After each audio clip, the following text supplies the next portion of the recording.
An army was forming in Picardy in the summertime of 1916. It was an army such as had never been seen before. The war was approaching its second anniversary. The strength of Germany seemed to be unimpaired. Britain's allies, Russia and France, had borne the brunt of the struggle to wrest back from the Germans the advantages which they had won at the opening in 1914. By the end of 1915, France had lost 1,961,687 men, of whom over 1 million were killed or missing. And now, at Verdun, they were fighting the most ferocious battle yet, launched by the Germans with the set intention that France should bleed to death.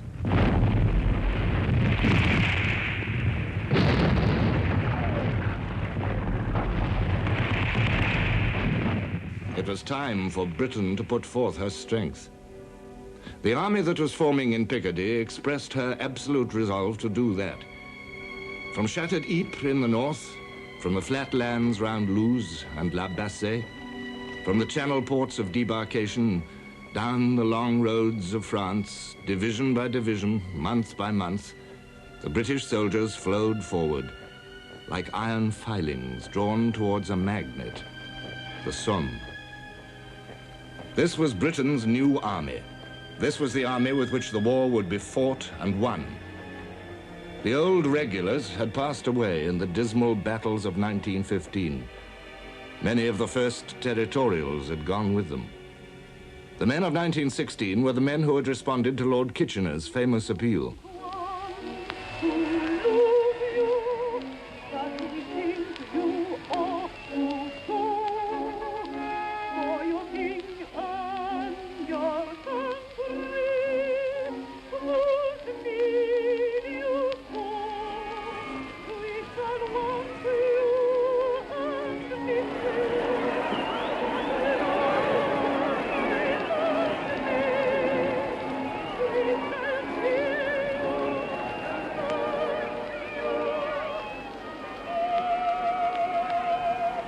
King and country were not just abstractions.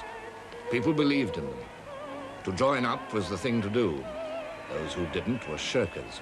Women handed them white feathers in the streets. Anyway, all one's friends were going. One would feel out of it. We saw that the Canadians were coming. The Australians were coming. The South Africans were coming. They were catching the first available boat to England before the war was over. If you went to the pictures, there you saw crowds of young men like I was then, drilling in Hyde Park. Or it might be crowding round the recruiting office. Or it might be, shall we say, a band playing Tipperary. The whole thing was exciting. And even the pulpits, although they started rather shakily at first, eventually they decided to come down on the side of the angels and blessed our little mission. Above all, this was the effort of the British middle class, which had never considered that war was particularly its business until now. But suddenly the fever touched them all. No fear of privation, no obstacles stood in their way. We went to the nearest recruiting office. None of us knew much about the army. And when we told them our age, the old recruiting sergeant looked very surprised, and he said, well, you look the type, you better walk around the park and come back and be 19 years of age. So we did, and back we went in the afternoon and signed the papers, and we were members of the British Army and given a shilling.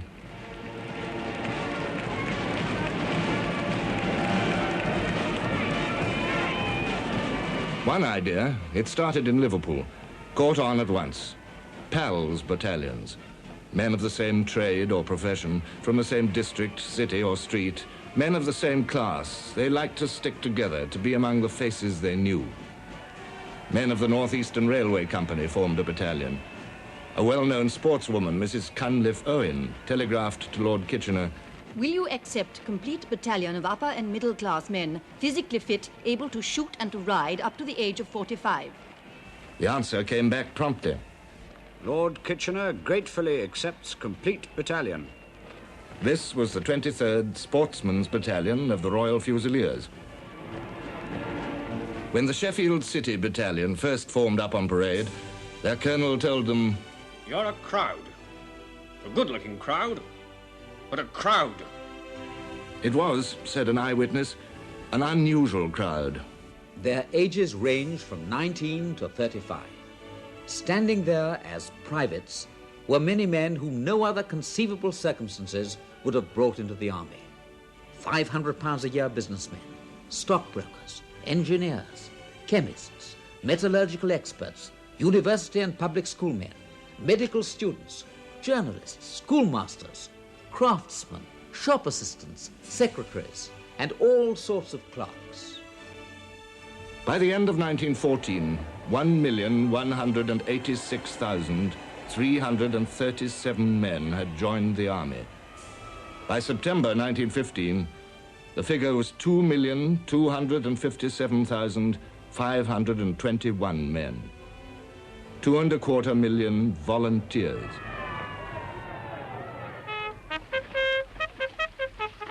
Fall in A, fall in B, fall in every company. Now they were in the army, and they set about learning to be soldiers. Our training was done in the local parks, and for rifles we had broomsticks and whatnot. We went down on the trams from home, met at 9 o'clock, went home again for lunch, back again, practically the same as office hours. So our first part of the training, except as it included a lot of marching, which we weren't used to, was more or less something after the style of office workers. They were more than half civilians at this stage, a citizen army in good truth. The manners of civil life clung upon them. A man who was reprimanded for not saluting the adjutant protested, "Why, I hardly know him." A handful of old soldiers and NCOs, survivors of Mons, South Africa, and forgotten fields of glory, put them through their paces. Sergeant Snell did his bit, Corporal Quilter in tones. Dress to the right, no other right. Keep those sections of 4. Pick those knees up, throw those chests out. Hold those heads up, stop that talking. Keep those chins in. Left, left, left, left, right, left. You, Private Ball, it's you I've got me glad eye on. Halt on the left, form platoon. At the halt on the left, form platoon. If the odd numbers don't mark time 2 paces, how the hell can the rest form platoon? If he moves in the ranks, take his name. If he moves in the ranks, take his name. You can hear the sergeant major calling. If he moves in the ranks, take his name. So far, we'd been individualists. So far, we'd been Mammy's pet or something like that.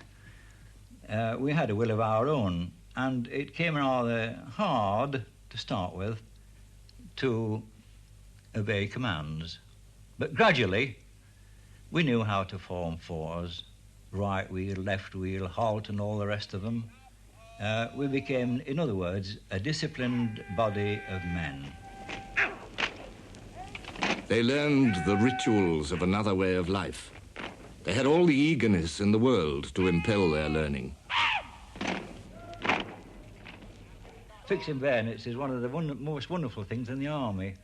The story goes that the sergeant major was telling the troops how to fix bayonets, and he said, "When I says fix, you don't fix.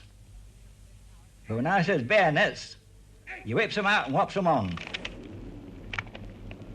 The new armies learned their trade, despite every kind of difficulty, without discouragement. Not only uniforms were in short supply, but tents and huts and blankets and almost every single thing that a soldier needs. There were battalions dressed in uniforms of surplus postman's blue. Through a bleak winter, they had little beyond their own high hope and courage to keep them warm. The old soldiers who taught them to drill also taught them other things which were part of the army's way of life.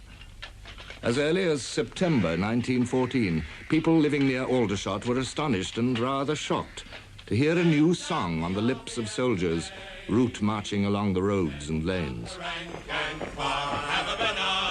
Send out the brave territorials. They'll face the danger with a smile. I don't think. Send out the old Chelsea pensioners to keep old England free. Send out me mother, me sister and me brother, but for God's sake don't send me. When the words of this song were printed in a letter to the Times, slightly amended for the benefit of tender readers, another correspondent quickly wrote, "Your correspondent has unconsciously placed a weapon in the hands of the German press. Send out my mother, my sister and my brother, but for goodness sake don't send me." Think how this will read, duly translated into German.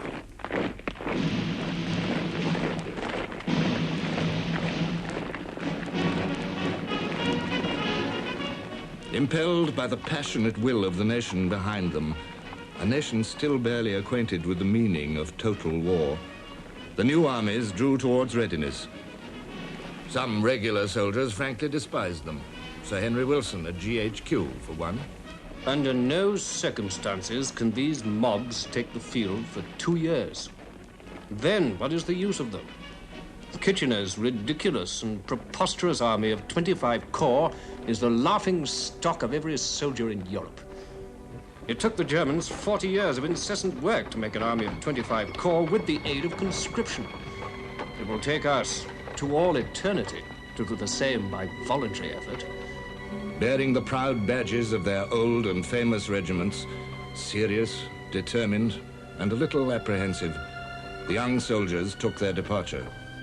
In the middle afternoon, the outer parts of the town of embarkation were reached. The band recommenced playing, and at the attention and in excellent step, they passed through the suburbs, the town centre, and so towards the docks. The people of that town did not acclaim them, nor stop about their business, for it was late in the second year.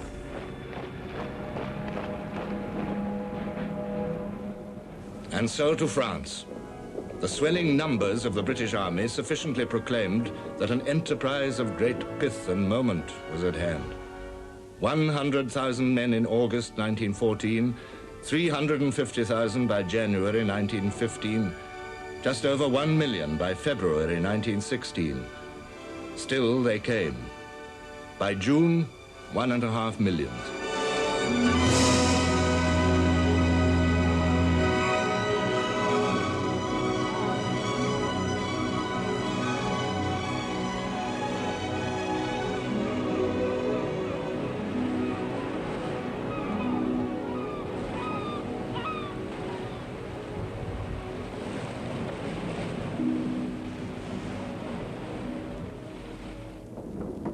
The people of France took note of their arrival.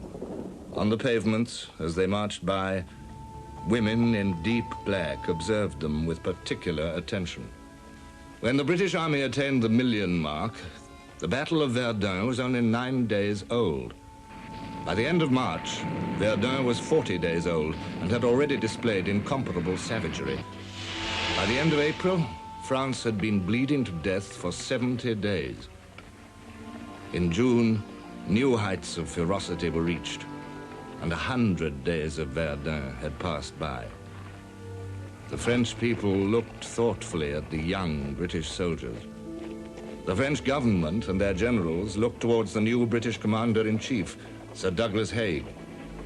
When Haig was appointed, he told Joffre's liaison officer, "I pointed out that I am not under General Joffre's orders, but that would make no difference, as my intention was to do my utmost to carry out General Joffre's wishes as if they were orders." It had already been decided in 1915 that the Allies should shape their 1916 strategy as a joint, simultaneous effort, a gigantic pressure from all fronts at once against the Central Powers. There had never been any doubts that the British Army would take part in a massive offensive in 1916. But now, week by week, month by month, as Verdun dragged on, the project assumed a new significance. It was not so much now a matter of smashing Germany, it was becoming a question of saving France. Haig's dilemma was acute. At the end of March, he told Lord Kitchener, "I've not got an army in France, really, but a collection of divisions untrained for the field. The actual fighting army will be evolved from them." For these reasons, says Haig, I desired to postpone my attack as long as possible. Haig was fighting for time. Then, on May the 24th, Joffre's liaison officer told him, "Owing to the great losses of the French at Verdun, which would soon reach 200,000, General Joffre was of the opinion that the offensive cannot be delayed beyond the beginning of July." 2 days later, Joffre came in person to hammer the point home. The French had supported for 3 months alone the whole weight of the German attack at Verdun. If this went on, the French army would be ruined. He therefore was of the opinion that the 1st of July was the latest date for the combined offensive of the British and French. I said that before fixing the date, I would like to indicate the state of preparedness of the British Army on certain dates and compare its condition. I took 1st and 15th July and 1st and 15th August. The moment I mentioned August the 15th, Joffre at once got very excited and shouted, "The French army would cease to exist if we did nothing till then." Haig agreed to attack on July the 1st, accepting that his army would be unready. The place was known, the Somme, where the British and French armies met. The date was fixed, July the 1st. The tempo of preparation accelerated. There were 35 days to go. The new steel helmets were issued and dubiously received. 1 million had been delivered in France by July. We've all been served out with a new shrapnel helmet. Now we look like so many Tweedledees. The tin hats are about the limit in ugliness, just like an inverted dish cover or tin basin. When it comes to wearing them, they're about as uncomfortable as they can be. For all these newcomers in their new world across the water, it was time to learn the disciplines of wars. As the strange hardships and novelties of its trade presented themselves, the citizen army rearranged its thoughts. These were situations beyond what they had expected, beyond the ordinary range of communication. They devised new forms of words and set them to old tunes. I want a life,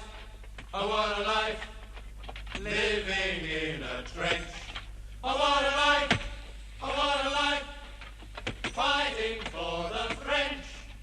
We haven't got a wife for a nice little wench. We're all quite happy in an old French trench. Dear Auntie, this leaves me in the pink. We are, at present, wading in blood up to our necks. Send me fags and a lifebelt.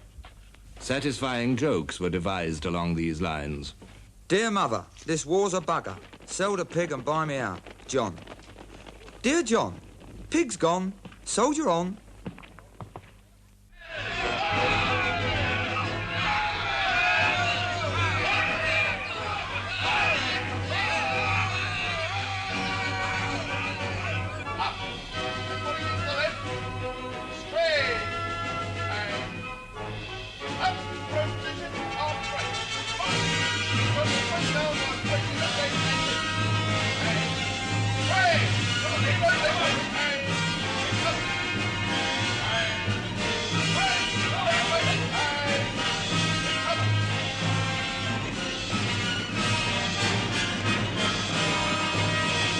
The care of the feet, after marching, or more likely after long continuous hours in the clammy slime of the trenches, was obligatory, an officer's task to attend to it. Sanitation and hygiene were matters for serious observance, as far as possible. He was carrying 2 full latrine buckets.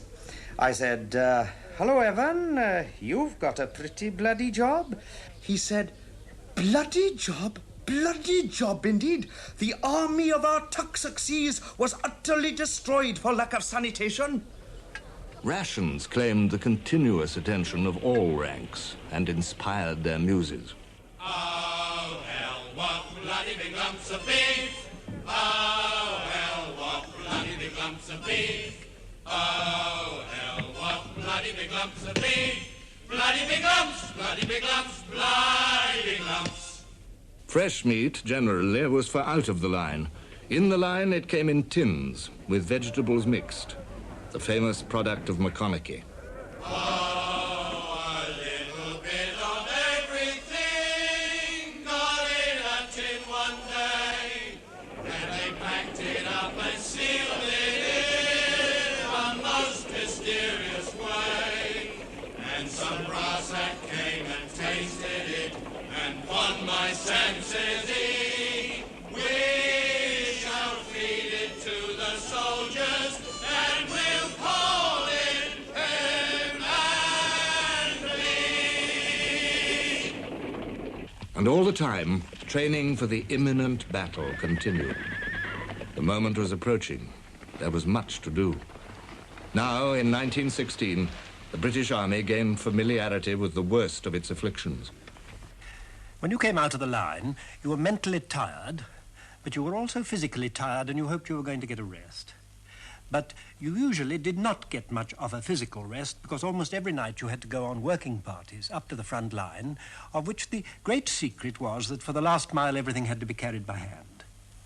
And somehow or other, you had to get up to the front in silence and in darkness, food and ammunition, drinking water, trench mortar ammunition, duckboards, planks to make dugouts with, posts, and worst of all, coils of barbed wire. This was a manpower war. The labor was unending, fatigue never absent. It played havoc with training programs. It made nonsense of periods of rest. It was rather appalling, really, to see some of these chaps laying down asleep after they'd come out the line after 4 or 5 days, fatigued, beat to the world.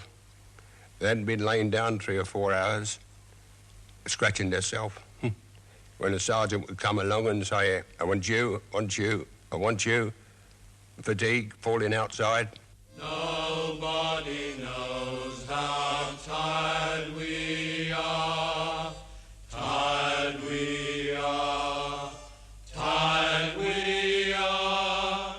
Nobody knows how tired we are, and nobody seems to care. Nobody knows how tired we are, tired we are, tired we are. Nobody knows how tired we are, and nobody seems to care.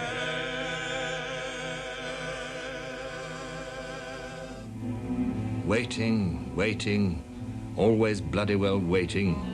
To go up to the line, to come out of the line, for rations, for orders, for a traffic block hours old to clear on the line of march. And what an extraordinary thing it was. Whenever you were really stuck and getting to the end of your tether, it was always raining.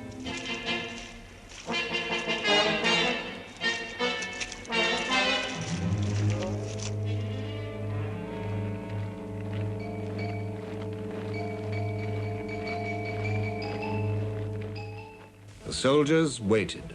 The staff prepared the largest British army ever yet seen for the time of testing. 1.5 million men, 4 separate armies, 18 army corps, 58 divisions. The mere administration of such a host was a major enterprise. Staff officers, like soldiers, had everything to learn. One of them wrote, Nearly every one of the ramifications of civil life has its counterpart. Food supply, road and rail transport, law and order, engineering, medical work, the church, education, postal service, even agriculture. and for a population bigger than any single unit of control except London in England.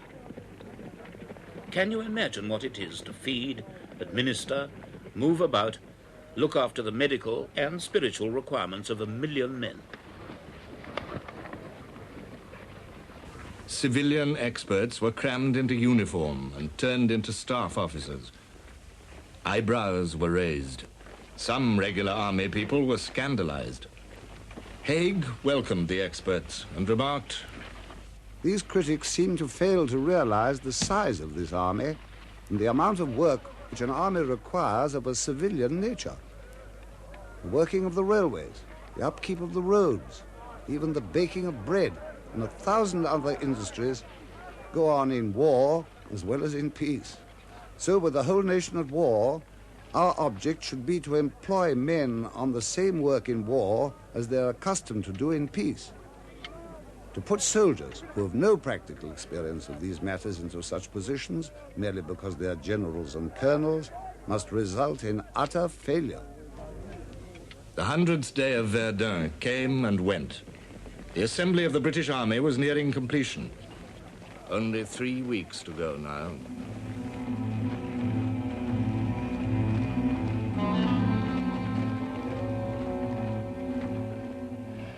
The Royal Flying Corps expanded to 27 squadrons. In May, they began to win air superiority over the Germans.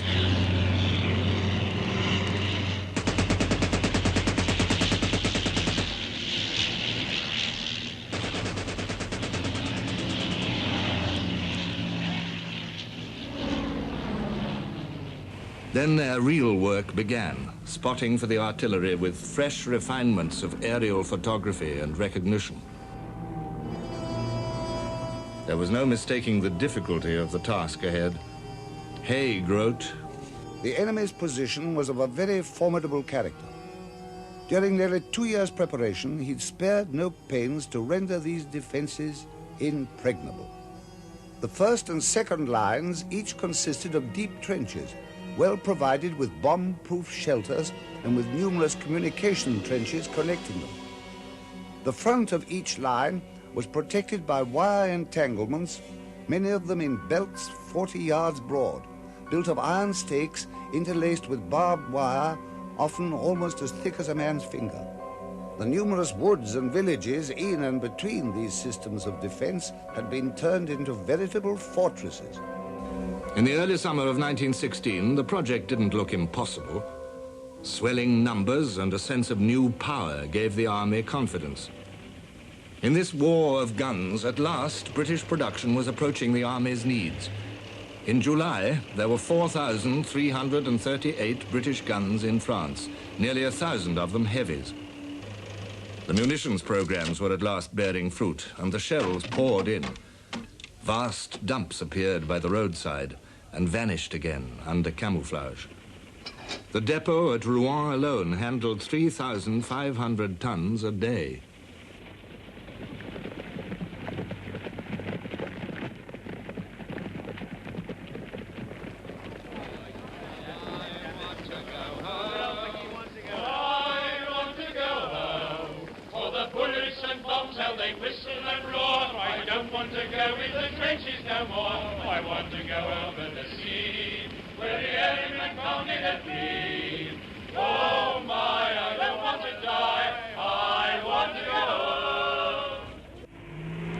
Endless lines of lorries supplied the hungry front. Over 400,000 horses and mules also pulled and carried for the army.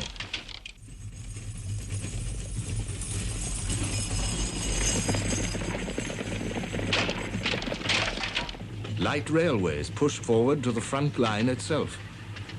The variety of articles was astonishing, the quantity unbelievable.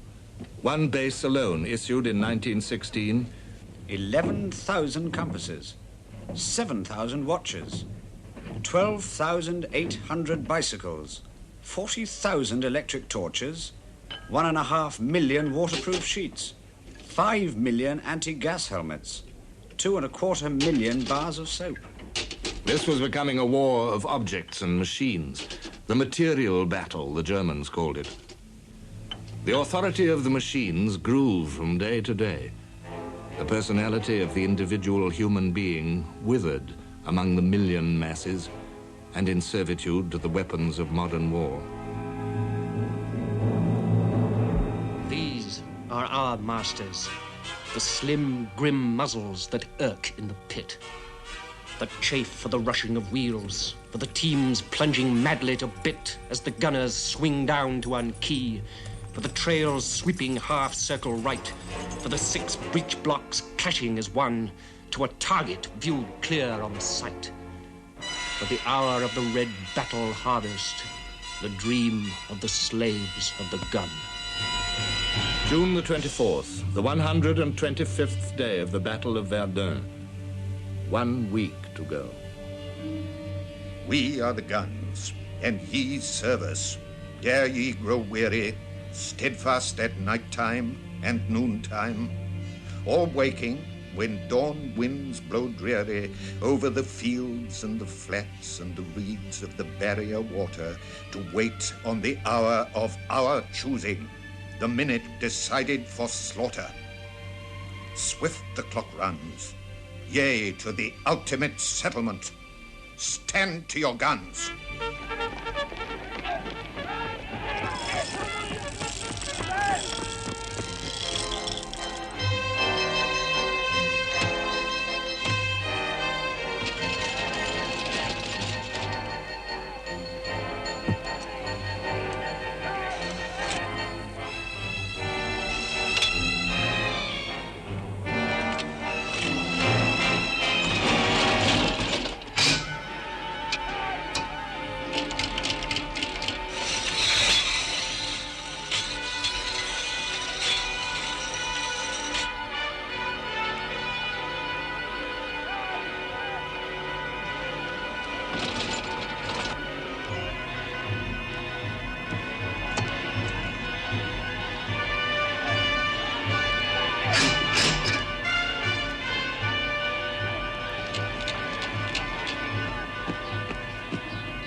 Yesterday, our intense, ceaseless artillery bombardment of the German positions by pieces of all calibers commenced to pave the way for the approaching assault. In the afternoon, I rode to a small crest to watch it. At times, the village of Pozières, 2 miles beyond our front trenches, was being completely smothered in shells, while, in their turn, Thiepval, Contalmaison, and Fricourt were subjected to the hurricane.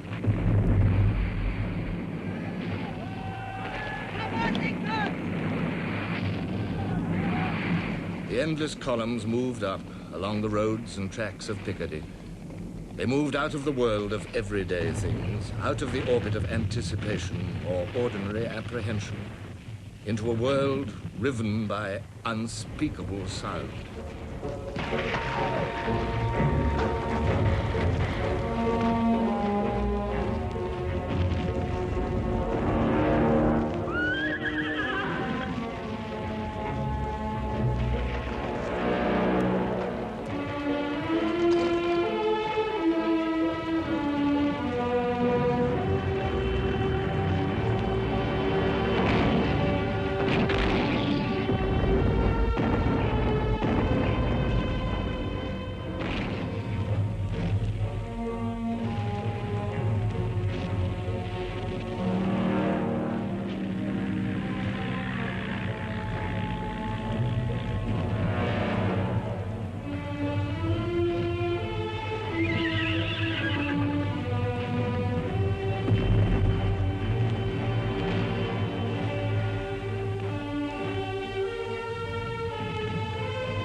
General Rawlinson, the Fourth Army commander, wrote in his diary, "What the actual results will be, no one can foretell. But I feel pretty confident of success myself, though we shall only get it after heavy fighting. We've done all we can, and the rest is in the hands of the good God."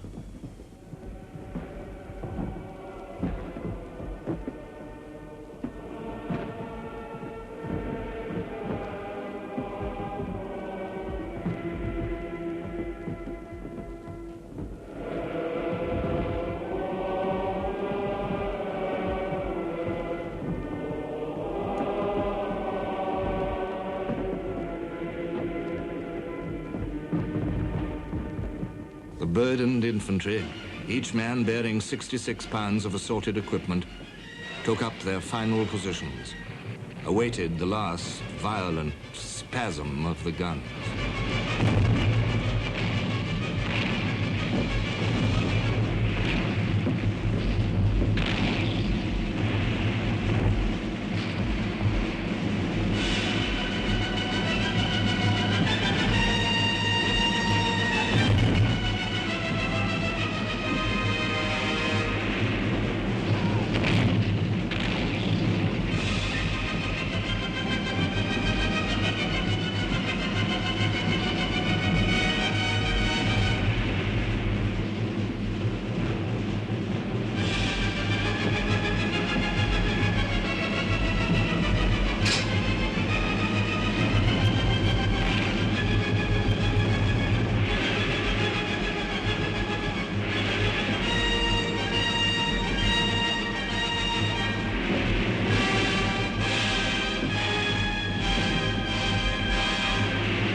Across the evening, homing birds cawed on high above them waiting, and the preparation there.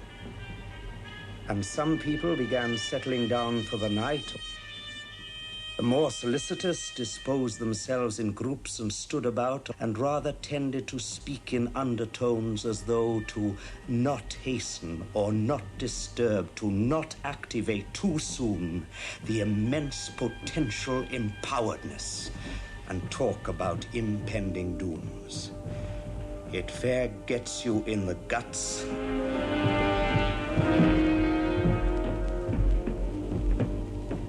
Let 'em kip on now and take their rest.